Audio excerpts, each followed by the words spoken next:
হয়েছে এই ব্যাপারে একটু বিস্তারিত বলবেন। দেখেন, প্রায় 5টার দিকে জাস্ট ওই ইমার্জেন্সি প্রথম 2জন নিয়ে আসছিল। ইলেকট্রিক বার্ন পেশেন্ট, আপার লিম লোয়ার লিম, প্রথম বার্নিং নিয়ে আসছিল। আমি ভাবছিলাম ছোটোখাটো মেজর না, তারপরে এটি ম্যানেজ করতে করতে হঠাৎ করে সাডেনলি অনেকজন, মানে প্রায় 10-12 জনের মতো আনছে।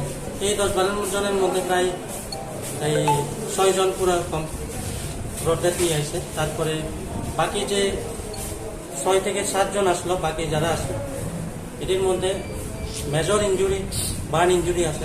সবাই আমি ইমিডিয়েট ট্রিটমেন্ট দিয়েছিলাম, এই ডিস্ট্রিক্ট হসপিটালে পাঠিয়ে দিয়েছি।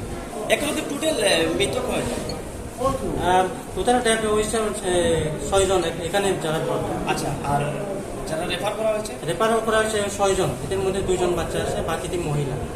আচ্ছা, যারা মারা গেছে তার মধ্যেও বাচ্চা 2 জন।